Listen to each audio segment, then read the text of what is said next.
jamming and jamming, jamming. Hey, hey, Welcome, hey. welcome, welcome. Good evening, everybody. It is the night before Thanksgiving. It is episode number 61. And we are talking about why leadership built through discipline lasts longer than talent. So we are going to be touching on 5 key points today. Daily habits rather than emotional highs. Repetition and responsibility rather than lucky breaks. Integrity rather than applause. Standards rather than shortcuts. And the bottom line. Well, welcome, welcome, welcome. Mr. Yarwood, it's great to see you again. Super excited for tonight's event. We already have one person who's got their eye on us. Woo! Uh-oh. Pressure's on. From Yarwood's Martial Arts, too. I'm escaping this one. Uh-oh.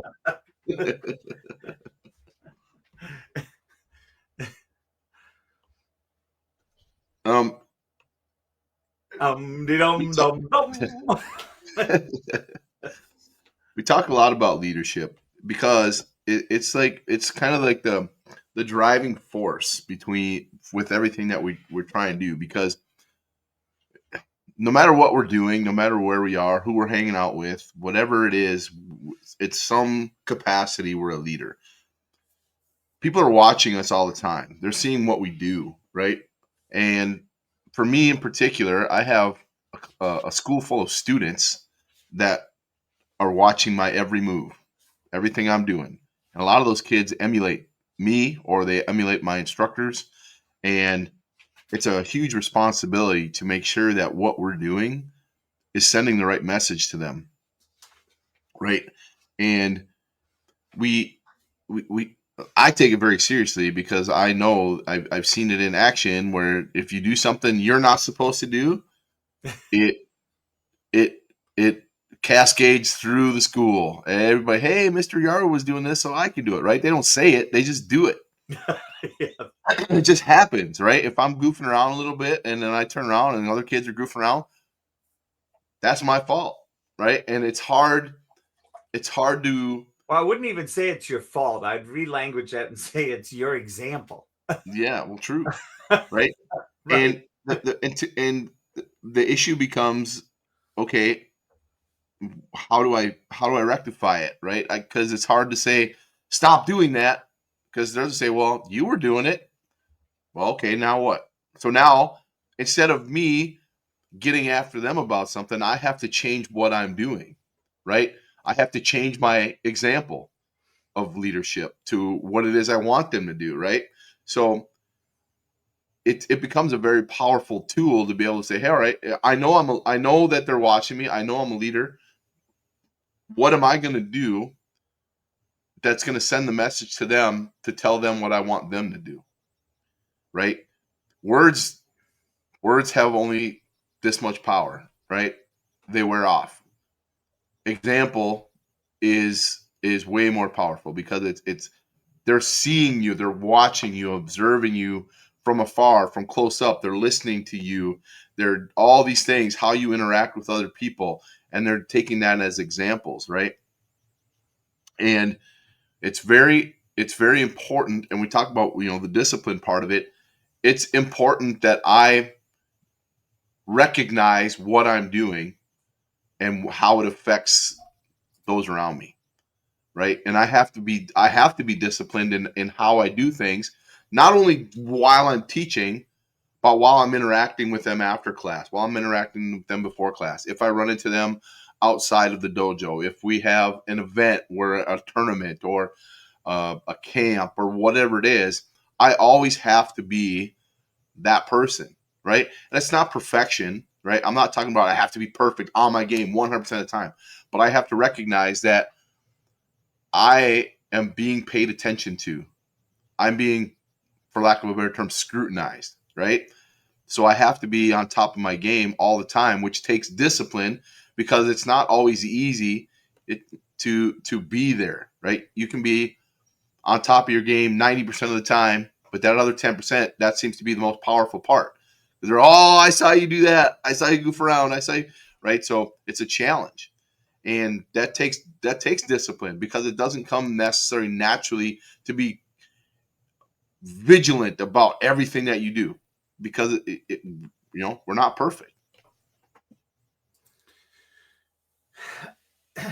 No, I think the thing though that I see is looking at what it takes to build consistency. Like, what does that look like? And how do we stay consistent? How do we my greatest example of this, since I'm currently not training and will be soon again, is I wake up every single morning at 6:30, or before 6:30, and at 6:30 I start a show on social media on an app called Clubhouse, and we do morning possibility with a cup of Bible, and I've been doing it for 4 years, every day. I took one day off, and in however many days that is, 1,300 days or something like that, and I look at,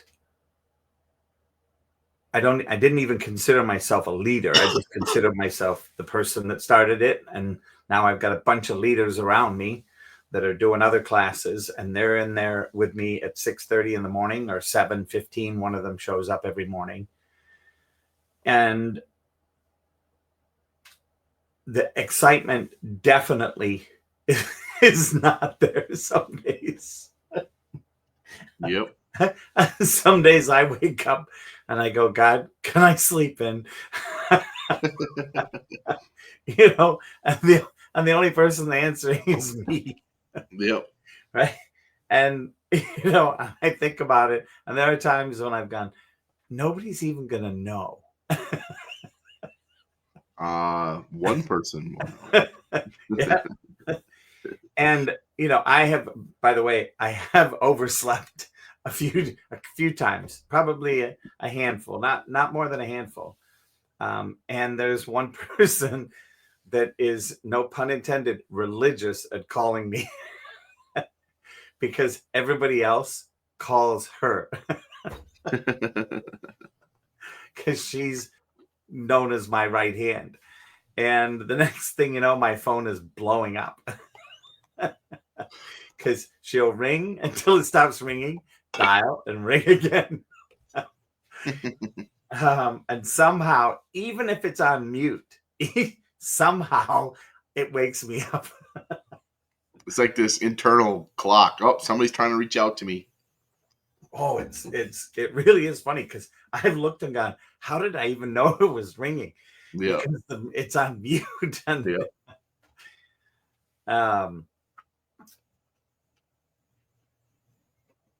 the stability, though, that has been created there, it doesn't matter what mood I'm in.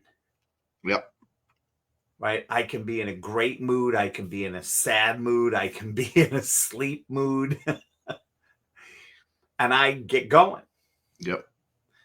I will say that it probably has me choose different music. My mood does. And I think then that sets me into that space of a different mood. But the repetition and the responsibility have caused the miracle.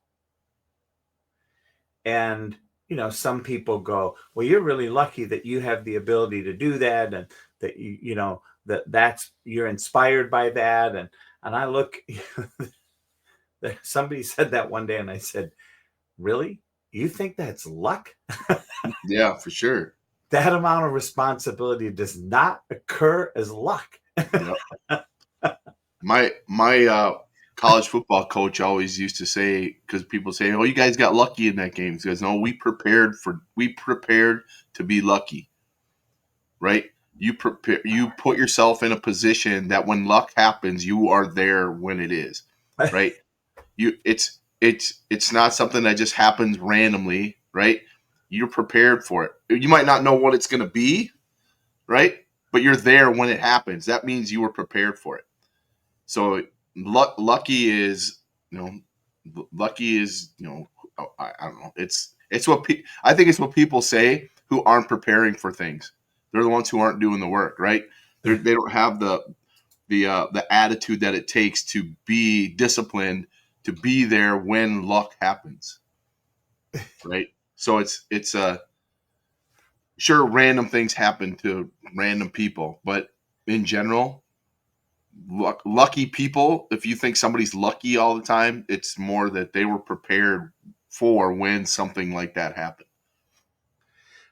Wait until you see this. I'm gonna cut and paste this because I just thought I would I would look this up. Let's see if I can put it in here. Let's see.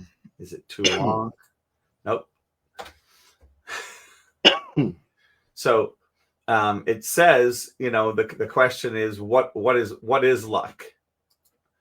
And it's an exclamation of surprise, often used to express good fortune or a fortunate accident. More broadly, luck is defined as a phenomenon that happens to a person beyond their control, whether it's a positive event like winning the lottery or negative concept, one like an accident. The concept can also be broken down into different types of luck, right?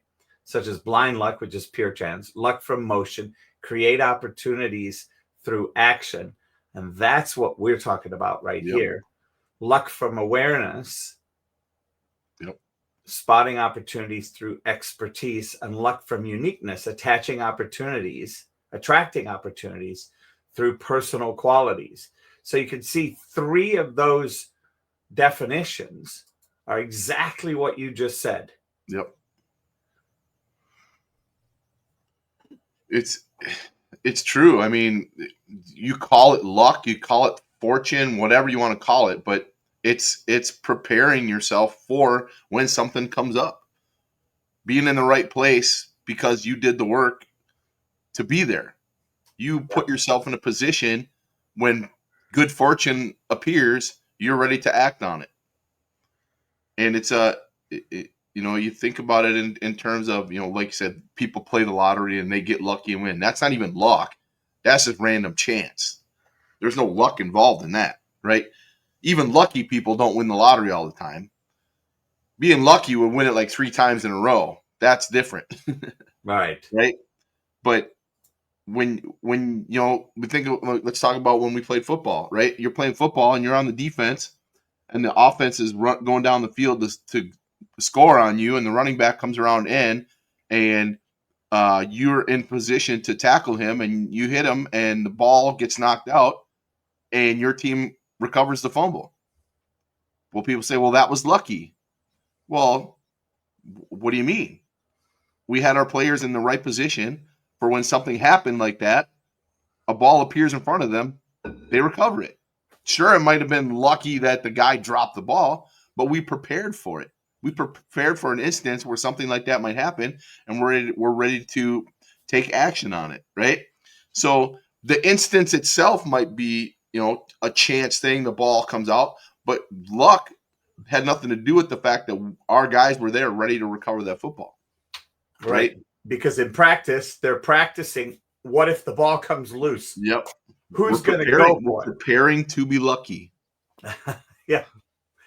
Yeah, and that's why I think, it's even funny when somebody, says, oh, I'd love to win the Powerball, right?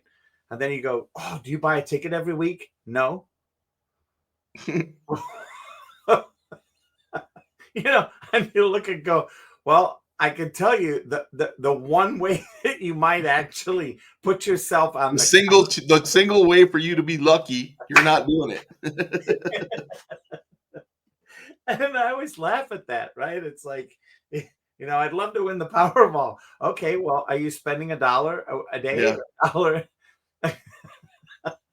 or there's people who see other people who are fortunate, who are wealthy because of everything that they did, right? They put themselves in a position, maybe they got real estate wealth or whatever, and that person's like, oh, they're just lucky. They're always getting good things happen to them.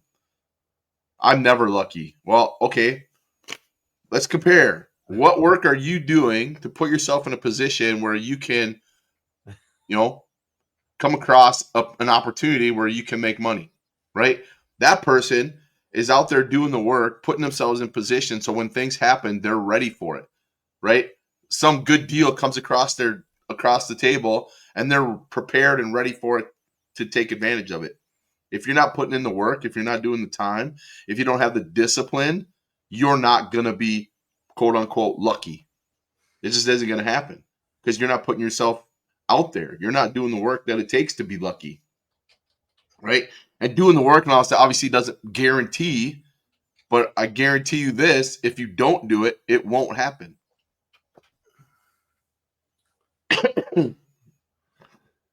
Yeah. Zig Ziglar's viewed luck as something created by hard work, preparation, and consistency, not a force that works for the passive. Yep. He believed that luck is what happens when hard work and preparation meet opportunity, and that success is what happens when preparation meets opportunity. Therefore, instead of waiting for luck, one should focus on consistent effort to create opportunities for success. Yep. Hard work is the only thing that overcomes hard luck. We all have negative things happen to us, right? That's life. But when you allow that to be the way things are and then you blame it on luck, bad luck, oh, I'm just unlucky. Well, what are you doing to not be unlucky? How are you getting yourself out of those positions? What are you doing to make things better? Or are you just constantly negative and saying, well, bad things always happen to me. That's just how it is. All right. Well, that becomes a karma thing, I think, right? What you put out into the world is what you get back. Yep. So you start talking about how unlucky you are, how things never happen for you and you don't do the work. Well, then that's what you're going to get. Yeah, like this. Luck rarely shows up for those who stay still. Yep. That's precisely my point. If you want to be lucky and win the Powerball, you have to buy a ticket. Can't win if you don't enter.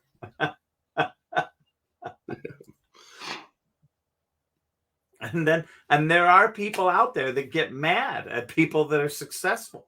Yep. Right. For sure. And they get mad. Well, you were privileged. You had it all laid out before you. Yep. And it's like, well, actually, I wasn't privileged. I listened to a senator the other day, and he was being berated by another senator, and said, "You came from privilege," and he said, "Well, actually, I didn't. My dad died when I was 12, and my mother raised me and my two brothers alone." It clearly wasn't privilege. Yep. The only thing I was privileged to have a mom that loved me and cared enough to work hard. Yep. And created opportunities for me, which I took advantage of. Yeah, exactly. And that's the whole thing too. Like we move on to the next one, integrity rather than applause. You're doing the work, right? Whether people are watching you or not, right? You're not doing it so other people see you do it. So you can get, oh yeah, you're doing such a great job. No, you're doing it because you know the outcomes that it can create for you. If you get applause, that's great, right? But that's not what it's about. Right. I'm not being a leader to have everybody say I'm a great leader. I'm being a leader because I know what I do affects the other people around me who are watching me and paying attention to me. And if I'm not doing the right things, I'm not going to get their applause. So I got to be doing it all the time, being consistent with it, because when you be consistent with it, it becomes a habit. And when it becomes a habit, you continually do it. Regardless of how you feel about it, regardless of anything, you just continue to do it because it became a habit for you. And our grandmaster, he says, practice. Everybody says practice makes perfect. He says practice makes habit. And when you practice something over and over and over again, the right way or the wrong way, it becomes a habit, right? Yeah. And if you practice it the wrong way, then you have a bad habit, right? So if you're practicing leadership by looking for other people to adorn you with applause and praise, you're doing it the wrong way. If you do it internally first and work on you and doing all the things the right way with integrity, it starts to come out. You can't hide it anymore because you're just doing what you're supposed to do, right? Everybody around you starts to see it.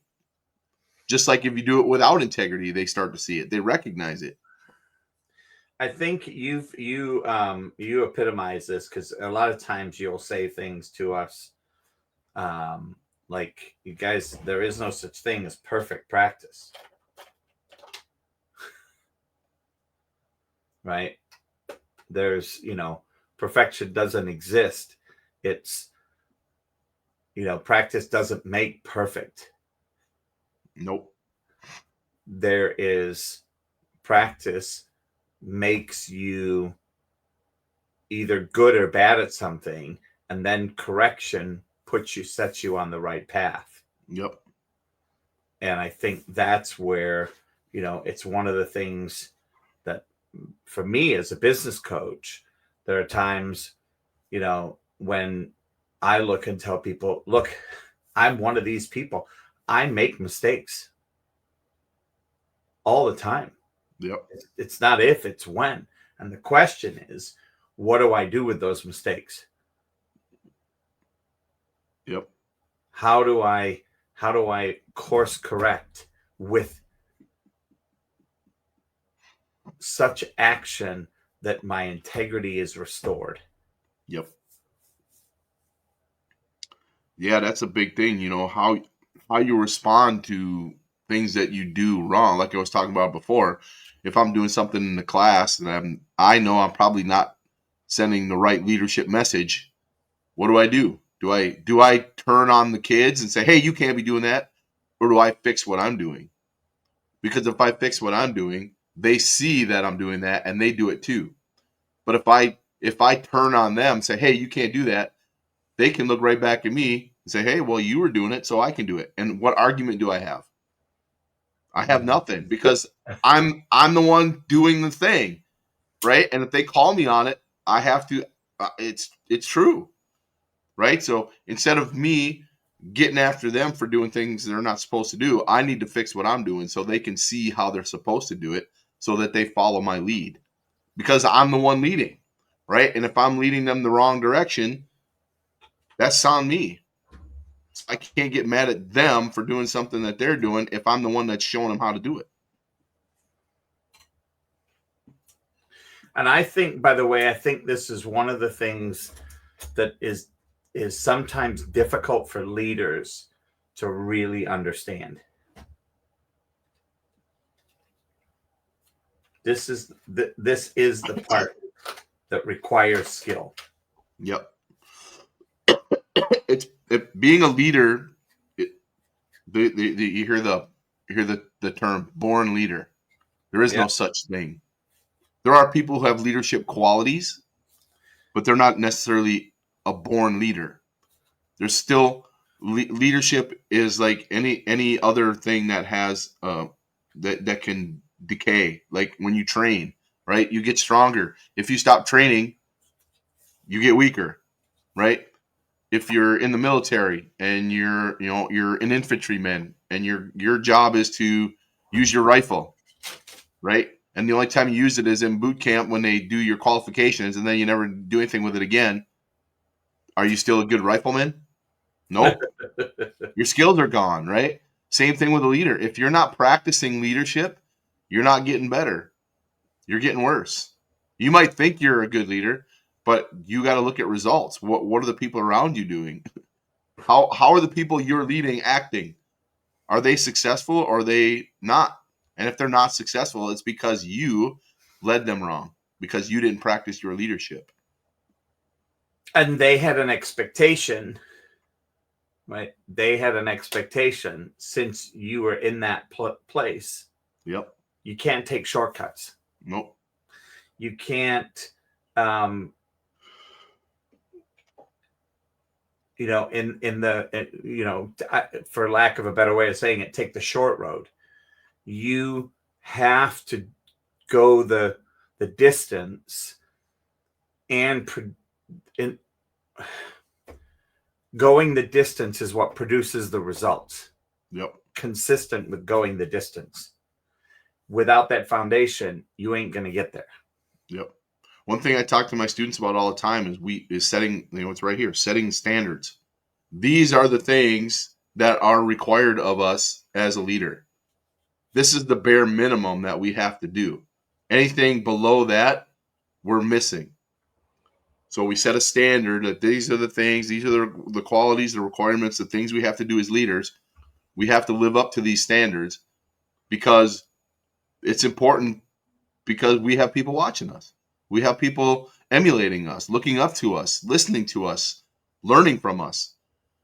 And if we don't set our own personal standards high, we can't expect that out of them. It's just the way it is, right? I can't say one thing and do another. Like the old adage, do as I say, not as I do. Right? That's like a mom and dad thing. Do as I say, not as I do. Well, doesn't work that way. You can say it all you want, but I'm going to do what you do and not what you say, because I don't listen. I watch. I observe. That's how people, most people learn that way, by seeing and doing versus listening. They might kind of grasp some concept thing, but unless they actually do it, they really don't, it's not there. They're not getting it. Yeah.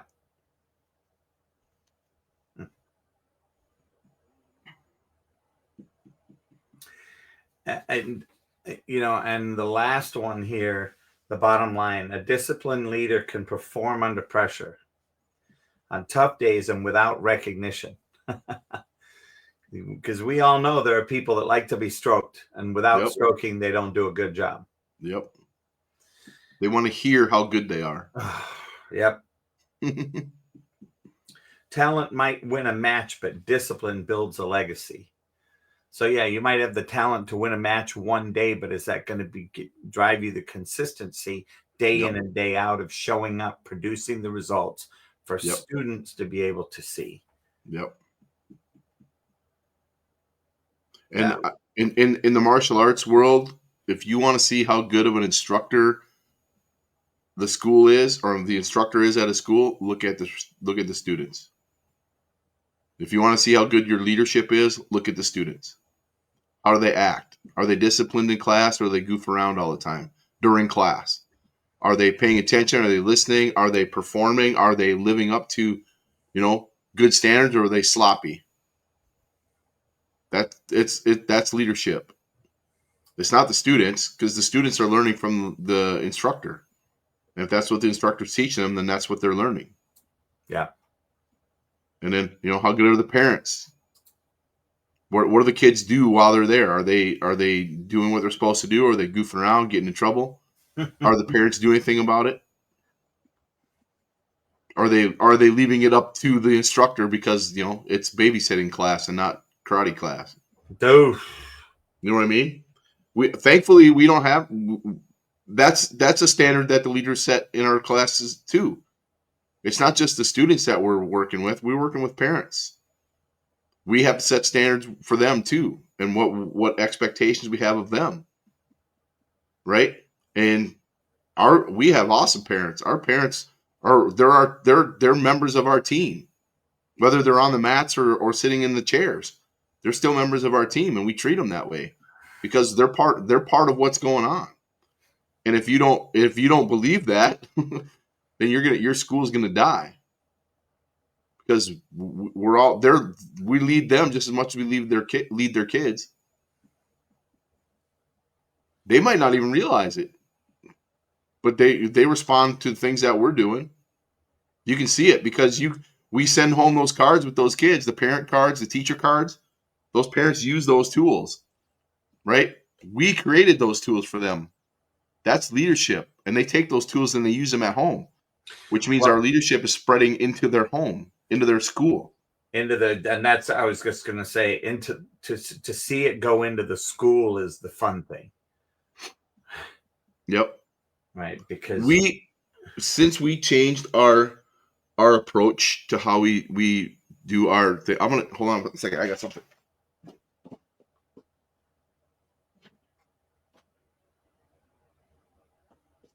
yeah, it's one of those things that the whole thing about, you know, what are we creating and what are we causing to rise up in others at school, at home, Yep. in your faith, so therefore in your church, whatever it is. Here you go. So Teachers right. There you these go. are our parent teach our teacher cards, right? Our kids get one of these and they take it to their teacher, and their teacher evaluates how they're doing in school. All the stuff right there, right?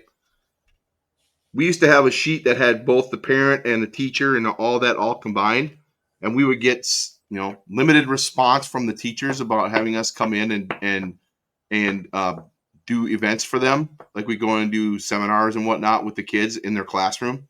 We get, out of maybe 50 kids, we get 3 or 4, right? This is how many we got now. Every single one of these is a teacher inviting us into their classroom. This is the effect that it's starting to have right now and what we're doing with our students.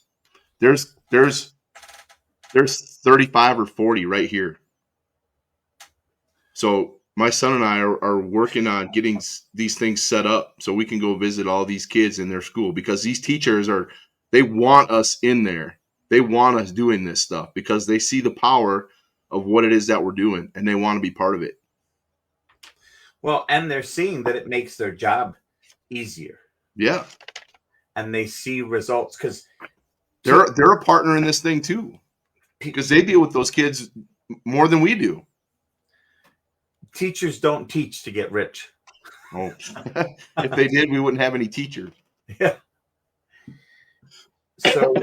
So to see what's happening and how it's happening, to see what they're experiencing, that says, oh my gosh, you know, I want you to come into the classroom because I've seen how my kid, one of your kids has changed everybody. Mm-hmm.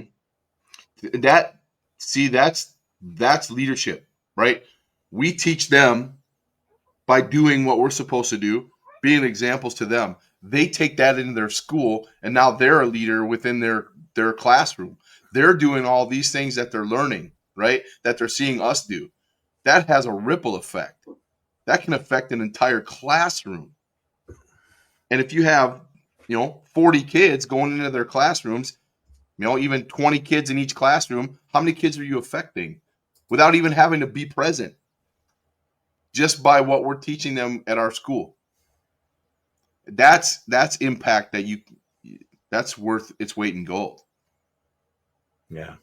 Right. And I can take some credit for it, but ultimately it becomes, I do what I do. The kids take that, they do what they do. Right. They're bringing that into their home. Maybe they're a big brother, right? Teaching their little siblings how they're supposed to act at home. They're supposed to put away their toys and, put away their clothes and put the dishes away. All those little things that they're learning how to do that mom and dad are appreciating. Then they take it to school, and they're the kid that sits at the front of the class, and they're listening. And if other kids are doing things they're not supposed to do, they're, hey, we need to be listening. We're trying to learn, right? Or they're helping a friend who's being bullied, right? They're stepping in and say, hey, you can't treat that kid like that, right? He's stepping in and helping a kid who's in trouble. There's so many different aspects of this that you can't. There's no way to quantify it, because it becomes this effect that we have on the kids, and then they in turn have effect on their friends and their families. And it's incredible to see it. And as you see this stuff, not only is does it show up in the schoolyard, all of that, but you're starting to see the ripple of that into the family, and see what I call the ripple of integrity, and what it can cause and create. Yep. from the mouths of babes, right? Yep. And this, we have a card like this that is for the parents too, right? It's helping the parents to be part of what we're doing. They have these tools that they can use, so they're like, okay, now they're the leader of their family, right? That's what parents are. They're the leader of the family. Now they have these things that they can use with their kids and say, hey, these are the things that we've been working on. These are the things that we need to keep practicing. These are the things we need to get better at. Parents are becoming more interactive with that too, making them better leaders. Yeah. Right. It's affects so many things about what we're doing. It's incredible. I love it. So as you can see, and as you've heard now the last 2 weeks, discipline really causes a beautiful foundation for leadership to rise up in. Yep, for sure. Well, thank you again, Mr. Yarwood. We're at 36 minutes, so we're about 6 minutes over. But thank you to everybody that's been listening. We got 5 people. My students get after me about my going over time. It's one of the things I'm working on. It's our 10th life skill, punctuality. It is, and yet there's this moment of joy that comes from doing something you love and you like. Yep. And it's easy to just keep going. Yep. It's one of the things for me as a business coach. I don't ever like to short my clients. Yep. I know that there's a lot of coaches that exist in these environments that are very rigid, and they cause it, right? They start at 12 o'clock and they end at 12:59 and 59 seconds. Yep. Now, I applaud that. And for me, I'm not going to leave a client in the middle of a conversation. Nope. So for me, integrity looks like I have a hole after every client.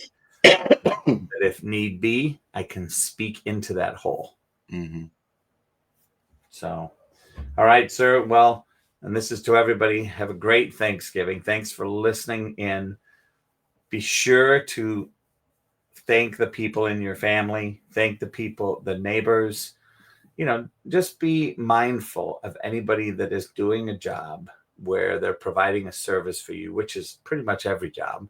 Yep. And thank them.